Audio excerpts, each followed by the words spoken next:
Introduction au contrôle non destructif. L'ultrason. Le principe du contrôle par ultrason consiste à émettre et faire se propager une onde ultrasonore dans la pièce à inspecter, puis à recueillir et analyser l'onde à l'issue de son interaction avec le matériau. Vous pouvez voir ici, à votre gauche, qu'il y a une pièce munie d'un défaut à l'intérieur. Sur cette pièce, on va placer un capteur. Le capteur fait office d'émetteur comme de récepteur. Il va donc envoyer une onde et la recevoir. Toutes les informations sont recueillies sur l'écran que vous avez sur votre droite. Si jamais on place le capteur au-dessus d'aucun défaut, alors il va envoyer une onde. L'onde va rebondir à l'extrémité de la pièce pour revenir au capteur. Cette information est recueillie sur l'écran, c'est le pic le plus élevé que vous pouvez voir. Il représente du coup le fond de la pièce. On peut le calculer et déterminer du coup la hauteur ou la largeur de la pièce en question. Si jamais en l'occurrence le capteur est placé au-dessus d'un défaut, alors les ondes vont rebondir sur le défaut pour revenir jusqu'au capteur. La distance étant moins courte, un pic va apparaître alors qu'il ne devrait pas apparaître. Donc vous pouvez le voir sur l'écran. On peut mesurer ce pic et du coup déterminer la distance du défaut par rapport à la surface de la pièce ainsi que son emplacement, vu que si le capteur est au-dessus du défaut, on peut du coup déterminer l'emplacement du défaut. Il existe différents types de capteurs. En l'occurrence, le capteur ici c'est un capteur droit. Il envoie et reçoit d'une manière droite. Il existe différents types de capteurs. À UT, on possède trois types de capteurs. Les capteurs droits qui envoient des ondes longitudinales repérées en 1. Les capteurs droits qui envoient des ondes transversales qui est repéré en 2. Et enfin, le capteur oblique à ondes transversales représenté en 3. On utilise des capteurs en fonction de la géométrie de la pièce, suivant s'il est facile ou non de repérer le défaut. Les éléments nécessaires à la réalisation du TP. Alors, on a besoin d'une pièce.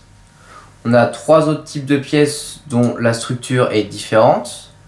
On a évidemment un capteur droit.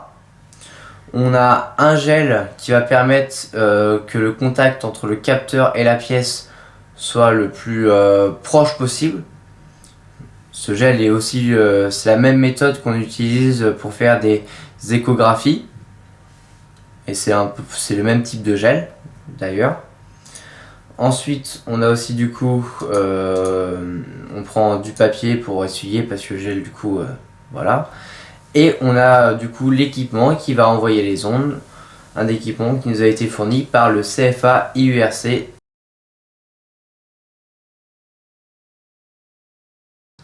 Donc, on va d'abord analyser une pièce sans défaut. Du coup, la méthode, on applique le gel à l'endroit voulu, on place le capteur au-dessus, on étale un petit peu le gel, et du coup, sur l'écran, on va avoir le pic de retour. On peut même déterminer la distance. Là, on va le faire avec un défaut. Sur la pièce, le défaut est visible, mais la plupart du temps, on ne peut pas voir le défaut. Du coup, il va falloir le trouver. Donc, même méthode que tout à l'heure, on met du gel, on place le capteur au-dessus, on étale un petit peu le gel, et on regarde sur l'écran. Contrairement à tout à l'heure, on n'a pas seulement un pic de retour, on a aussi un petit pic. On se met dessus, et on peut calculer sa distance, en l'occurrence 25,81 mm. Ça veut dire qu'il se trouve à 25,81 mm de la surface. Attention, quelques cas différents. Ici, on a un défaut assez important, une forme ovale. Si on met notre capteur dessus, il va se passer quelque chose d'assez intéressant, c'est que sur l'écran, on ne va plus rien recevoir. Mais alors pourquoi ? Pourquoi ? Parce que les ondes, je vous dis qu'elles rebondissent. Mais en l'occurrence, vu que c'était ovale, les ondes ont rebondi sur le défaut, mais ne sont pas retournées au capteur. C'est pour ça qu'on ne recevait plus rien. Nous allons maintenant étudier trois pièces de fonderie.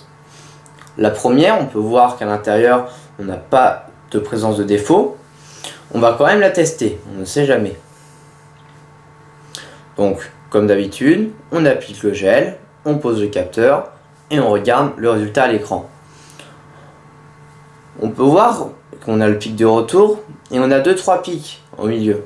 Il y a donc la présence de quelques défauts. On essuie et maintenant on va tester la deuxième pièce de fonderie. Donc là, on ne pouvait pas très bien voir à cause de la qualité de l'image, mais on peut voir la présence de quelques points, quelques défauts. On la teste, on place le gel, puis ensuite le capteur, et on regarde sur l'écran. Ici, on ne voit presque plus le pic de retour. En effet, il y a la présence de beaucoup de défauts, ce qui fait que les défauts, les ondes sont envoyées un petit peu partout et ne reviennent pas forcément au capteur. C'est pour ça que le pic de retour n'était pas important et qu'on avait plein de petits pics avant. On va ensuite tester la dernière. Cette fois-ci, on voit très bien l'image qu'il y a plein de petits défauts un petit peu partout sur la pièce. Elle est donc poreuse. Et on va pouvoir voir sur l'écran. On n'aura plus du tout de pic de retour. Et on va avoir plein de petits pics au début, vous voyez. Les défauts ont donc envoyé les ondes un peu partout, sauf vers le capteur. Il y a donc présence de beaucoup de défauts. Les avantages et inconvénients. Les avantages de l'ultrason, c'est qu'il y a une grande diversité d'utilisation. On peut localiser des défauts très facilement et très précisément. Tout dépend des défauts évidemment. L'utilisation est possible aussi sur les pièces en service. Rien ne gêne d'utiliser, de placer un capteur sur une machine qui est en utilisation, ça ne pose aucun souci.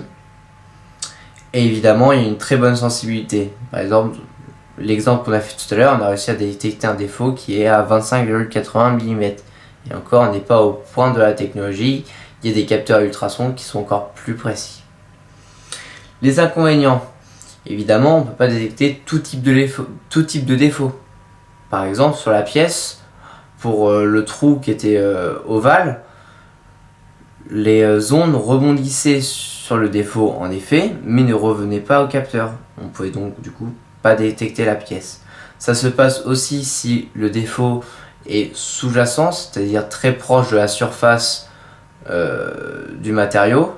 Alors dans ce cas-là, vu qu'au début, avec le gel, on a quand même des ondes qui reviennent, c'est comme ça, et bah ça va cacher le retour et du coup on peut pas savoir s'il y a un défaut sous-jacent ou pas.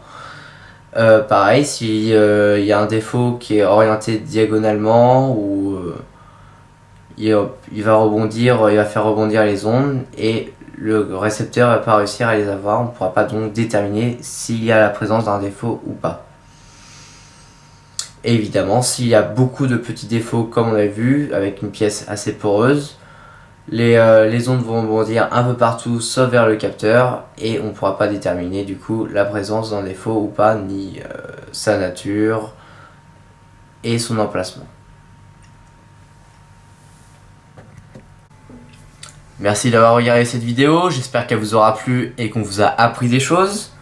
Je tiens à remercier l'unité de Chartres sans qui nous n'aurons pas pu faire ces vidéos, ainsi que Monsieur Devers, notre tuteur de projet.